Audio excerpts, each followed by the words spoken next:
Oh, hi there. Cello. Hey now. Hola. And ba weep grana weep mini bong. However you want to say it. Welcome to that Kev 1 show.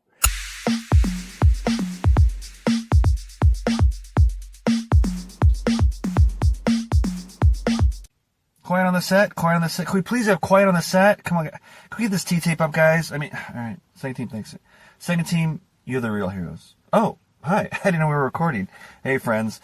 Well, today's show is sure to be a treat for you and everyone in your friendly neighborhood because he's an award-winning screenwriter, director, and he has much to discuss about the world of film creation. And as we also are going to review a movie we saw together during premiere weekend for Spider-Man Brand New Day. It's friend of the show and friend of mine, pro film reviewer, founder and owner and executive producer of Pterodactyl Media, Joel Macha. Welcome to the show. Hey, thanks for letting me back on. Oh, yeah. I mean, the restraining order was gone, so yeah. Have you been, old friend? I'm turning this around. I was going to make that joke. Oh, you were? I was thinking the same thing. I know you got a film project later today as well, so you got a hard out, so I want to jump right into it. But man, thanks again for you and Pterodactyl Media hosting, getting me to the premiere weekend for Spider-Man Brand New Day. That was a treat. Oh. Yeah, had I thought about it, I would have made that a business expense. But, that's... it's not on my schedule. I am, as you mentioned, I'm doing movie reviews. I've just started on this, but with all my other projects, I hope this one sticks. It's called Last Night's Movie of the Week.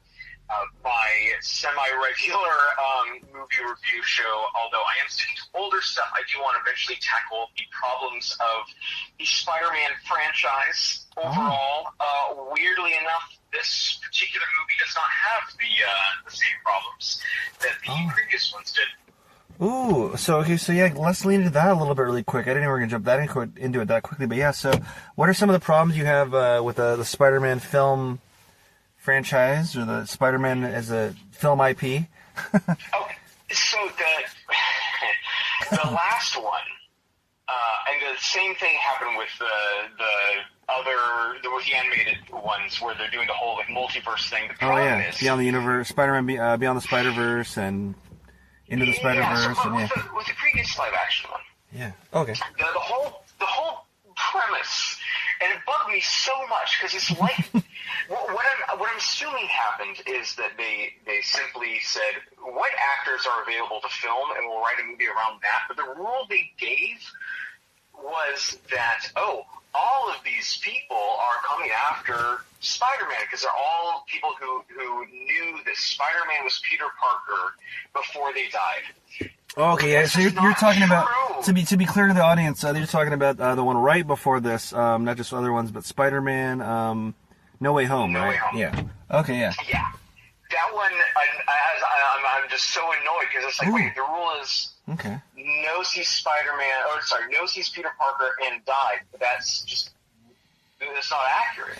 Yeah, and so, what was it again? So and so he had to clarify in case people didn't see all. So Peter made Doctor Strange, coerced Doctor Strange into doing a spell where everyone forgot he's Spider-Man since he got outed as Spider-Man, and the world was after Peter Parker then. So then people from other dimensions were coming from the previous films, kind of a good fan service, who, in other Peter Parker's actors, all coming after him and stuff. But you're saying they all didn't adhere to the rule of them dying knowing he's Peter. Doctor Strange explains that because the spell malfunctioned or was interrupted or whatever, he says all these people come after you from alternate realities. They are all people who know that Peter Parker is Spider-Man and died fighting Spider-Man, except that only applies to Dr. Octopus and Green Goblin. Sandman didn't even die.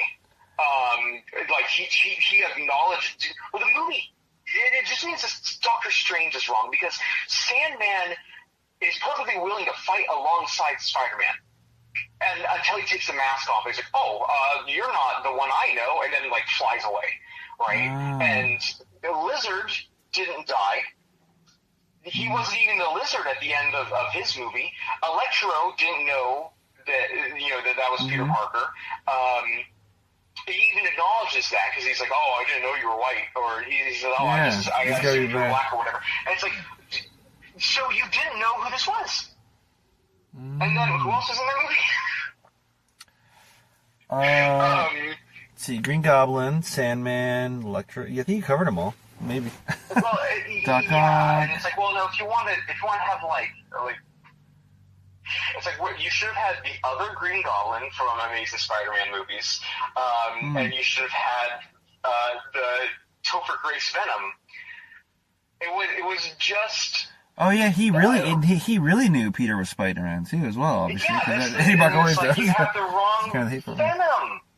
I like that the Venom movies just do not. I'm telling you, this franchise is. Well, there's the whole legal mess of who owns Spider-Man, the whole Sony film rights. Because remember, did you see Venom: The Last Dance, where Venom licks the screen and he's gonna come after Tom Holland? And it's like, okay, but then that fell through, or maybe. Hey, did you see Morbius?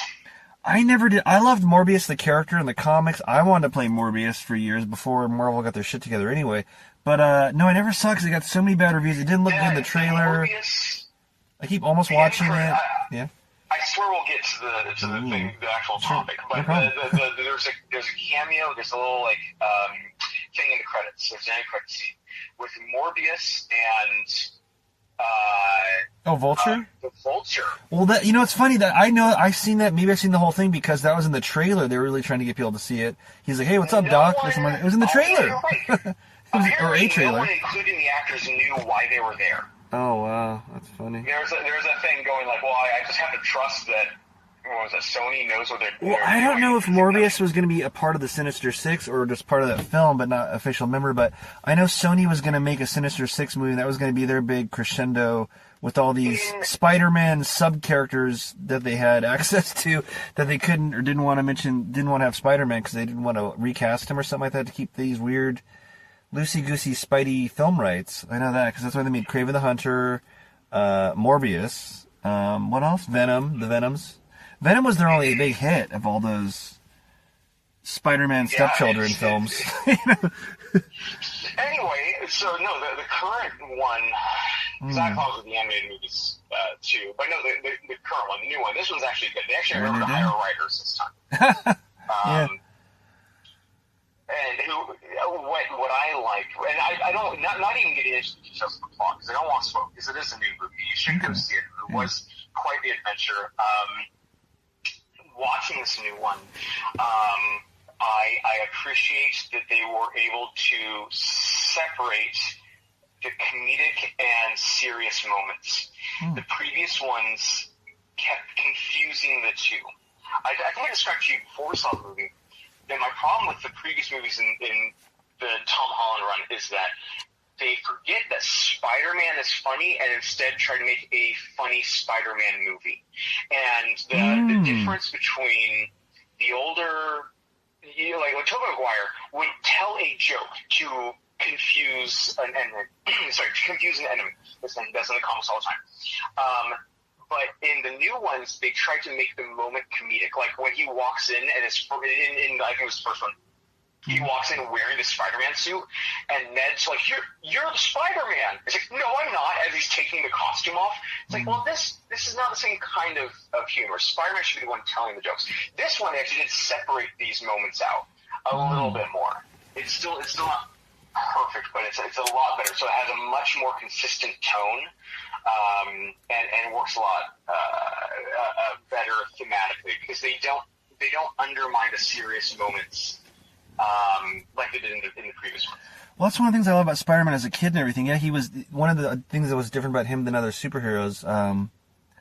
Definitely the template. Now they made Deadpool funny when Deadpool wasn't funny before. He was just like a silent ninja essentially. But Spider-Man was always like essentially Bugs Bunny of superheroes, jumping around. Doc Ock's trying to kill him, dead serious, rah! And Spider-Man was just carefree, making jokes up the wazoo, jumping around everybody, like very slapsticky, because he has the ability to do so, and it's one of the ways he diffuses them, distracts them, and wins often. And yeah, so I'm glad they caught it. That's one of the things I liked about Andrew Garfield as Spider-Man. He really captured that as Spider-Man, where I feel like Tobey Maguire, I don't know, he wasn't a perfect casting for Peter. I mean, like a lot of people I feel like who love Tobey Maguire, who's a great actor and other stuff to me, he's just not a great Peter Parker because he's just everyone loves him because they're his first Spider-Man. Their first Spider-Man is him. Okay, cool. You were great. You were 2 when you first saw him.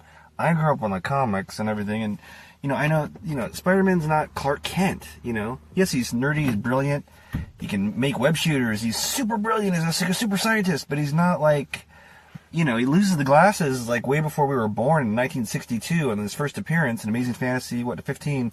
He doesn't need glasses anymore, so he's not even wearing them undercover and like Clark Kent. He's not bumping into shit on purpose. He's cool and everything. He makes the jokes, like I said, like Bugs Bunny, and even he kicks his feet up and jokes to J. Jonah Jameson as Peter Parker and puts his feet up on the desk and goes, "Hey, pretty lady," to Betty Brant. And when he married Mary Jane Watson, no one was like, "Well, you're such a dork. How'd you get this supermodel actress?" No, he's Peter Parker, and maybe he's not. It's funny because it's like issue 2 or 3 where his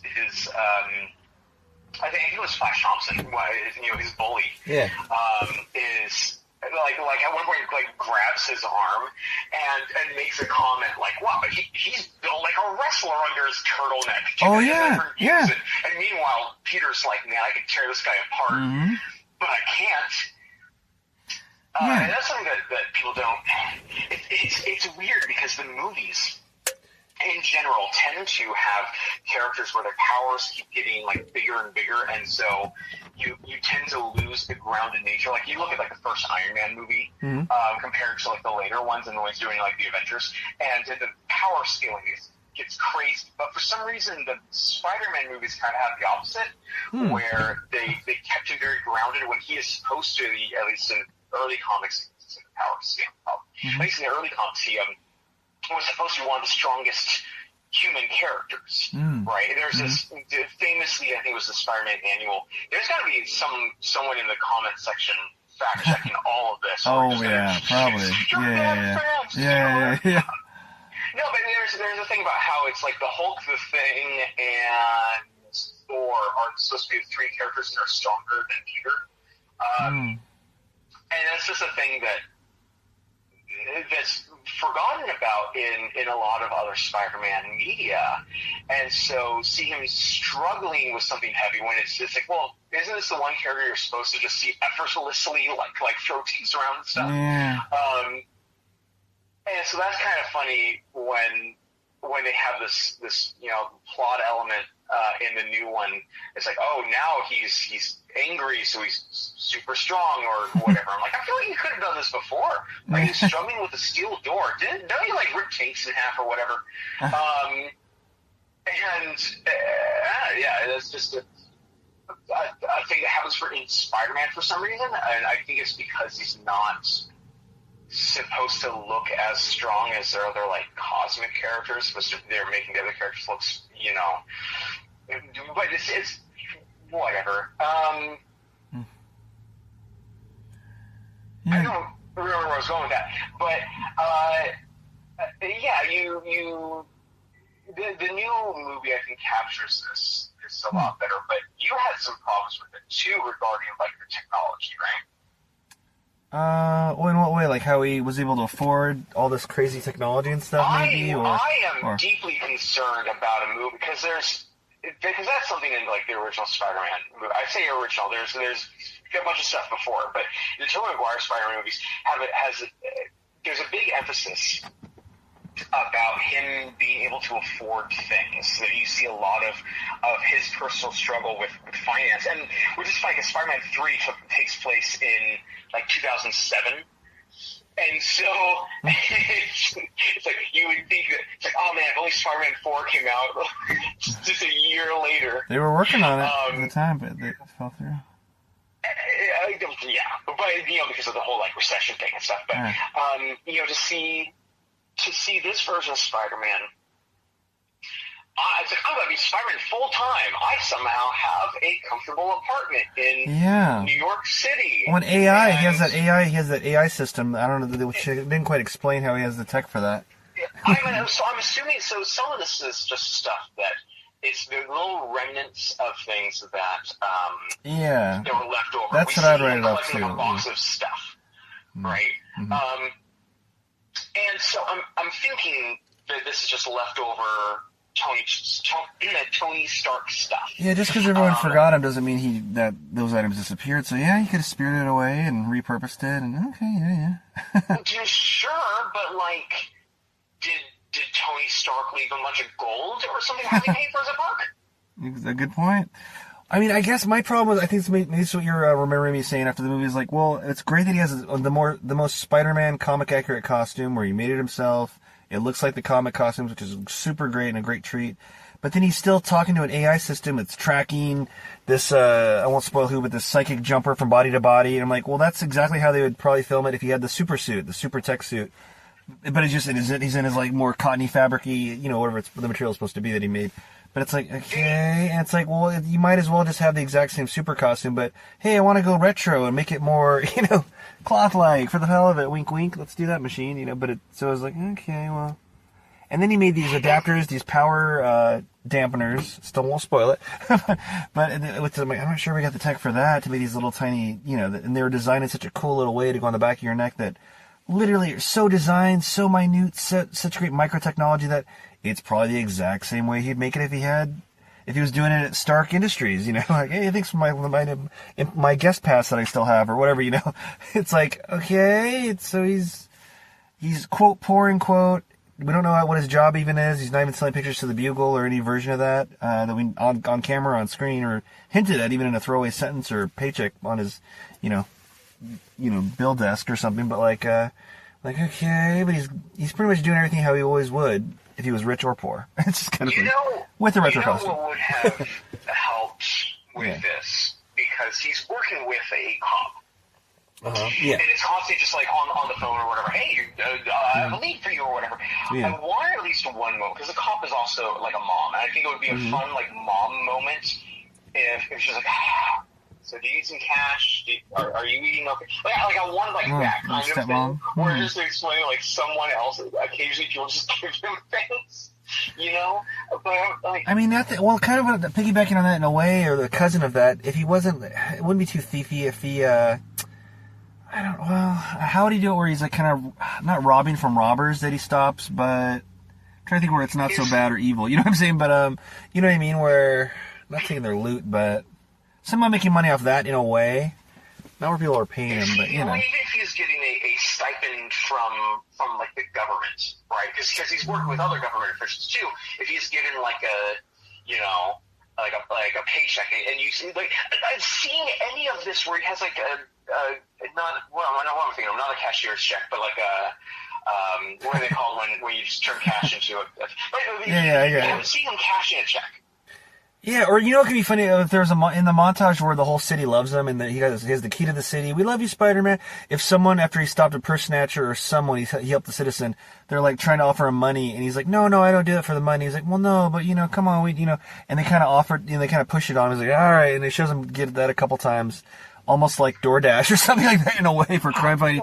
Not officially. And you're like, well, maybe stuff like that. And he's like, okay, wink, wink, and that's how he's affording some of the stuff, or... If you saw him on Fiverr, on what? If you saw him on Fiverr or something, is that the thing where you do gig jobs, or? Yeah. Okay. If you see him doing like a job, and he's doing programming or he's doing, it's weird that this version he is not a photographer. Because that is this is a more he probably would hate J. Jonah Jameson in this universe still after he. Not this version, but it's like, okay. What this is a very like well told emotional story, and I'm going like, yeah, but where do you get money? I think this kind of thing about movies all the time, where there'll be some big whimsical thing, and I'm like, yeah, but what's your economic system? And it's something yeah, because Peter's always been typically poor, except for I think there's at least one comic thing where he had the Parker Industries, where he's making money out of his tech. But I mean, he said they did something that did even like a wink throwaway thing where maybe like he's sitting at his desk in his little loft and he just sold some more Spider-Man pictures to some online thing, some online paper or something, and then he sees a little pop-up ad in the corner for J. Jonah Jameson's whatever he's working on now, the Daily Bugle Online or whatever, and he rolls his eyes because he's not going to deal with that guy. But it's kind of like, okay, it's kind of a wink to the comics, My theory is he's actually a Bitcoin tech bro. I mean, he definitely could be something like that, yeah. Even And be funny. Like you're telling me you have because this is I believe because AI that you mentioned I believe is unique to this movie, and I'd have to watch it again. I think this is a different one. So it might be that he programmed this AI separately from all the Stark stuff before. So maybe it's like that. But you had mentioned that you wanted to talk about other projects, because something besides the Spider-Man movie. There's something else you want to talk about? Oh, tons. The world, yeah. I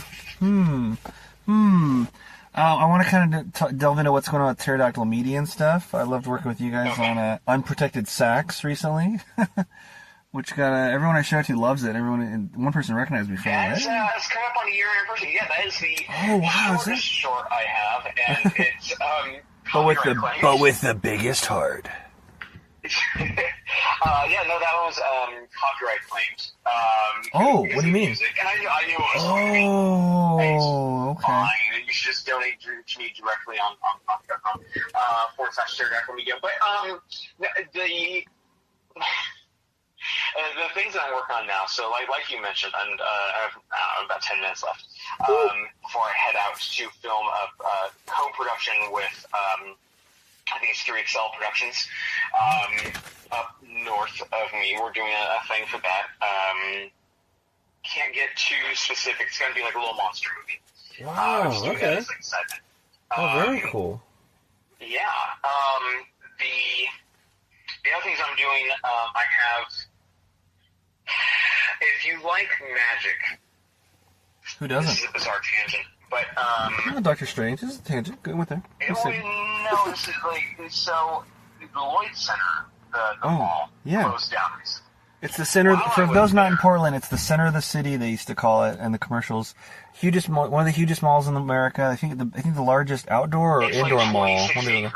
Yeah. It was the largest indoor or outdoor mall. It was both, I know, but it had the record it was one of those for the record of, because it was outdoor first and they made it indoor, so I'm guessing it was the largest Anyway, huge historic place. It just went under recently. It has been empty forever. I wanted to film like a backdoors thing in it forever because it was so empty. But what were you saying about that? So while I was there, on the last day, I go into this little magic store. And among all of the stuff they have, you can buy like your trick decks and things like that.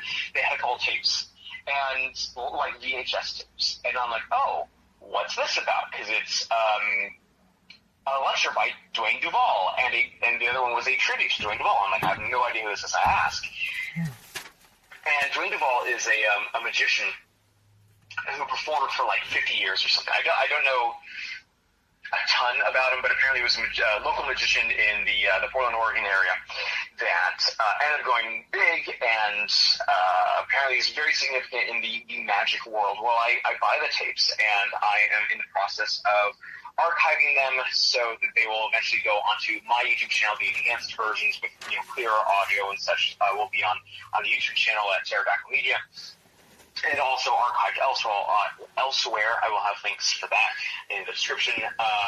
My other projects, besides I'm doing a bunch of writing.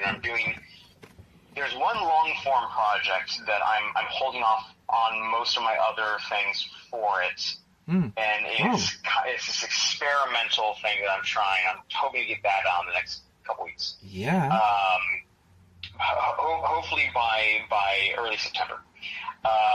It won't be good, but that's not the point. What's that supposed to be? We'll have a follow-up to explain that. Okay. It won't be good. I know that going in. But then I will resume last night's movie of the week. None of those words are accurate, except movie. I am technically talking about movies. Yeah. But it's in my continuing series. Hopefully they'll continue soon, of a kind of throwback to a kind of 2011 era YouTube movie reviews, a little bit more chill, a little less over-the-top production, that kind of thing. Because I like that era of YouTube YouTube video a little bit more. It feels a little bit more earnest than the big productions that would come later. And so that is just me talking about a movie, and talking about concepts inside to go off onto some kind of strange tangent of some aspect about the production or the writing. I have the first 2 episodes up, working on a 3rd one now. Yeah, what's that called again? That's your movie review show where you play the kind of the cool character in the intro, right? Yeah, my character is Lo-Fi Trenchcoat Man. I film on a green screen and I filter it to VHS Vision. Yeah. It's called Last Night's Movie of the Week because Pterodactyl Media is unable to name anything with a short title.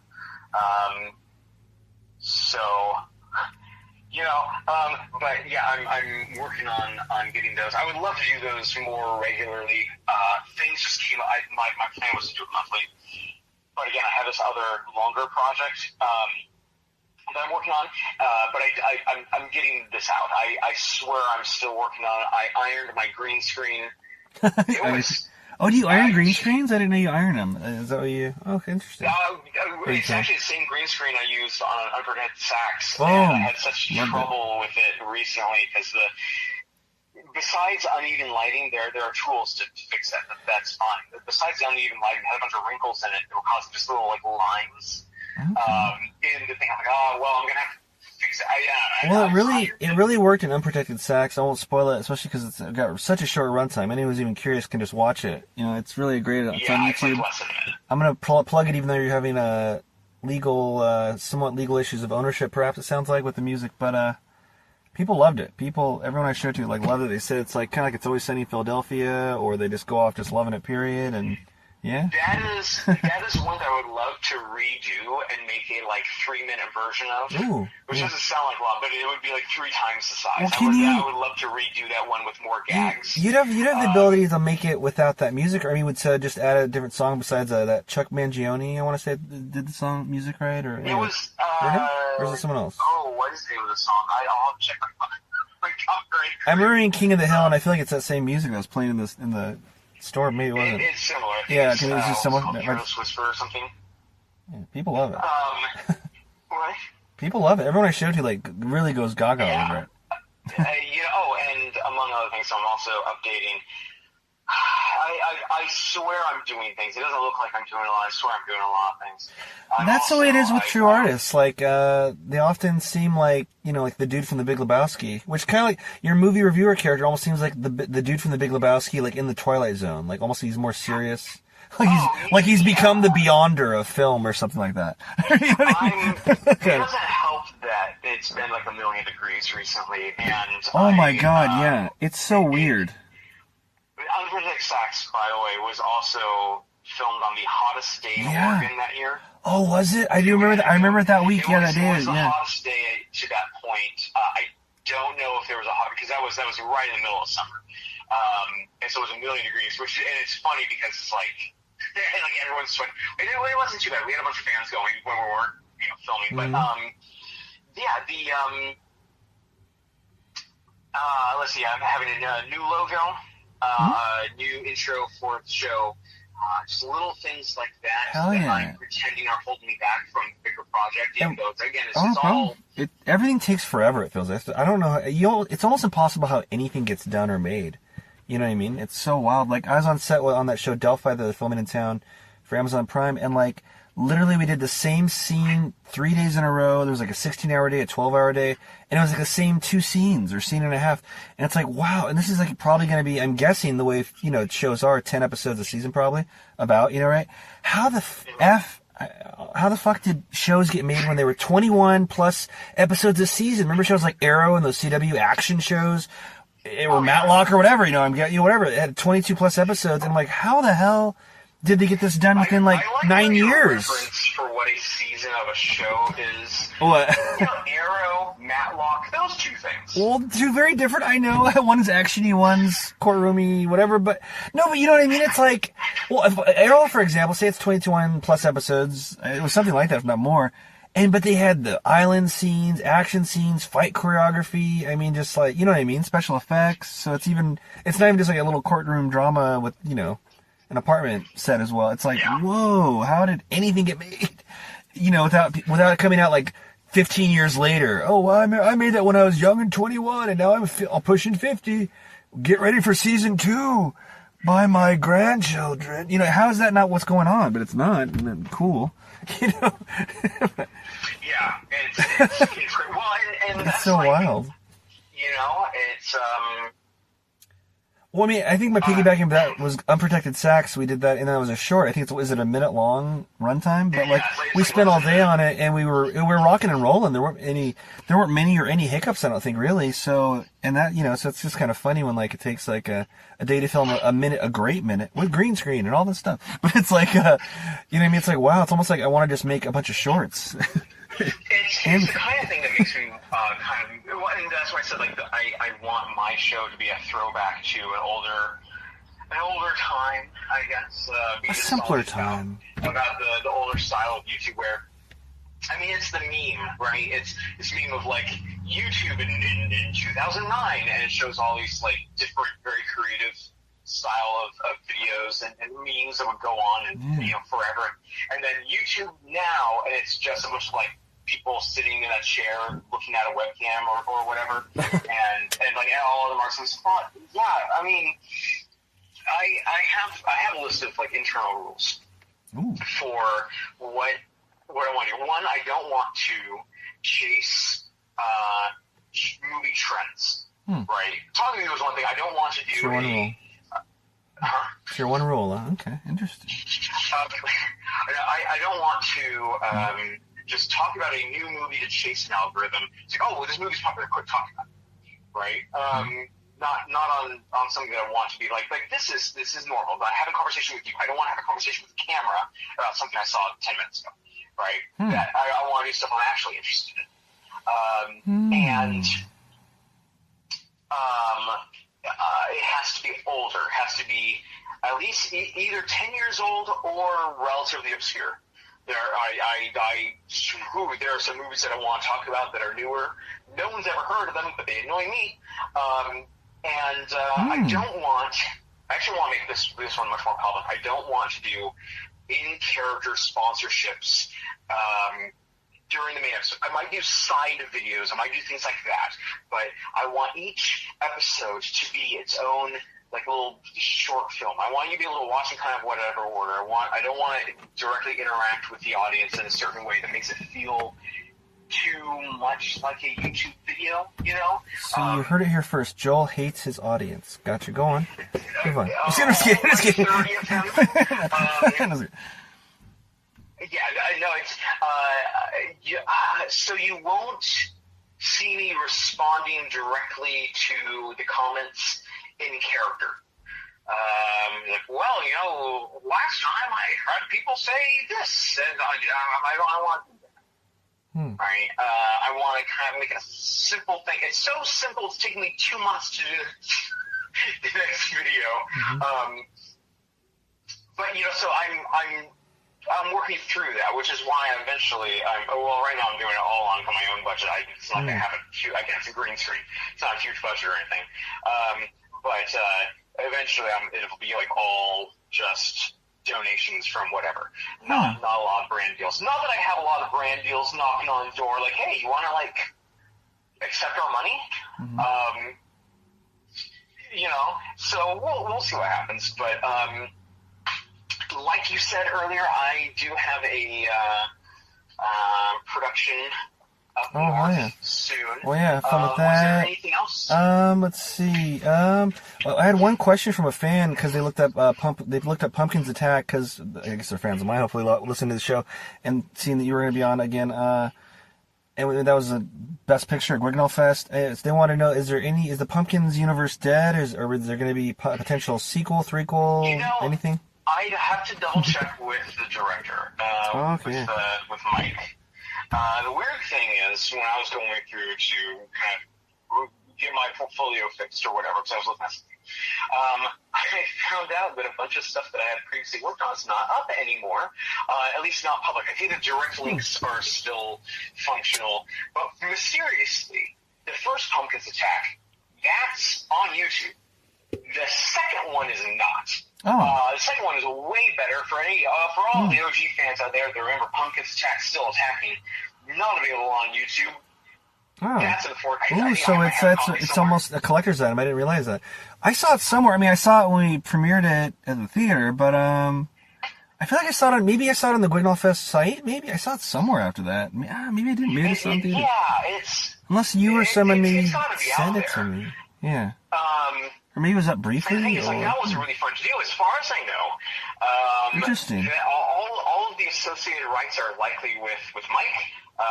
Even though I was one of the writers, I don't think I have any rights to it. Although I would love to. I would love to get a big budget. Yeah. So it's a relatively big budget, however many thousands of dollars I can scrounge up, and just send Mike an email and be like, hey, or a text or whatever, like, hey, can I make sequels? Can I do like a spin-off? Just do like an 8-part series. We'll treat like The Walking Dead.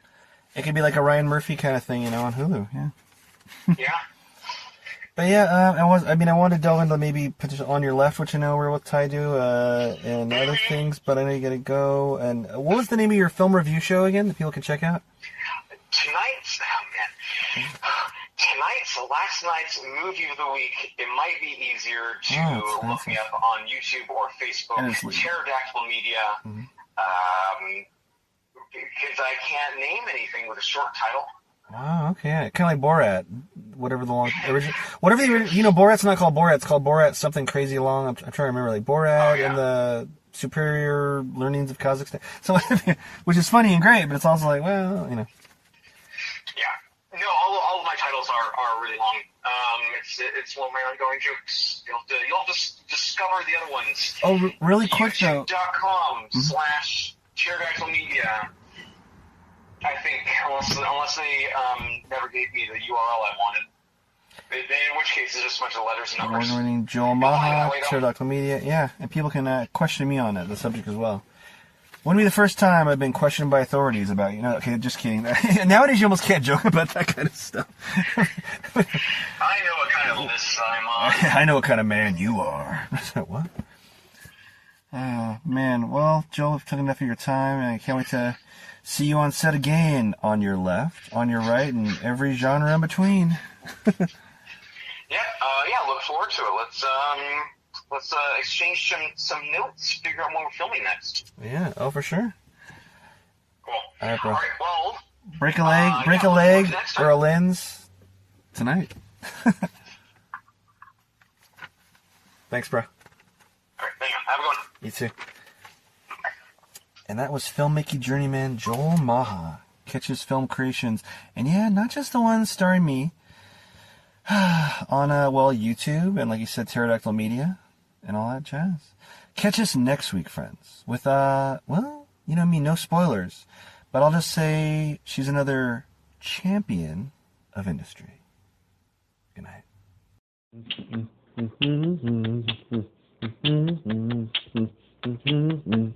Well, friends, the theater lights have come back on overhead. Please clean up the candy wrappers you snuck in and traverse safely. See you next week, or superfans online at patreon.com/ThatKev1Show. Good night.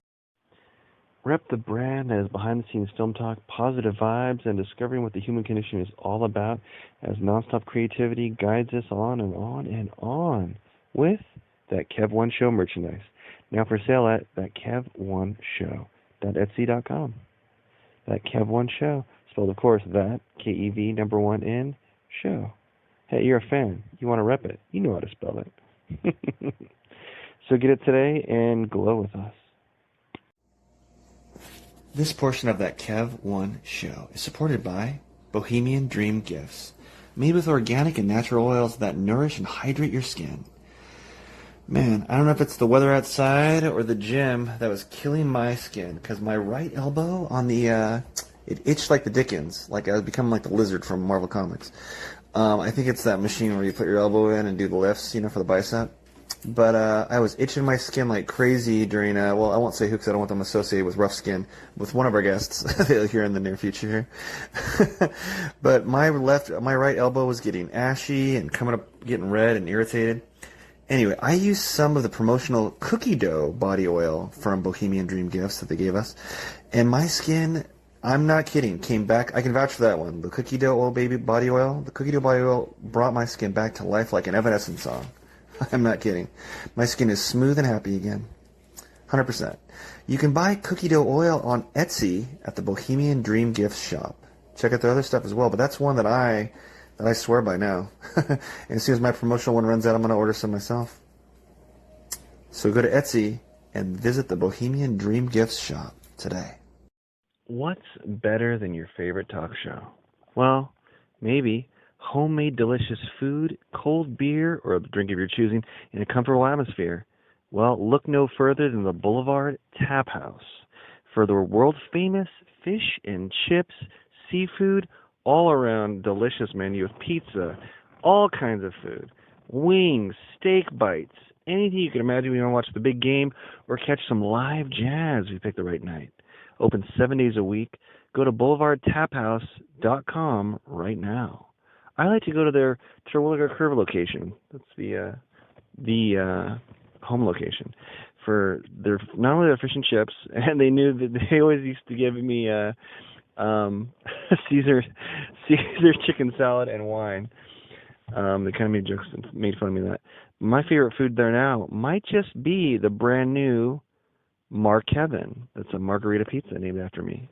Don't know if they did it because I'm Italian or what, but I had it, and it is delicious and, dare I say, nutritious. Anyway, friends, go on in, have a great time. When you're there, you truly are family. No cap. Enjoy the Boulevard Tap House today.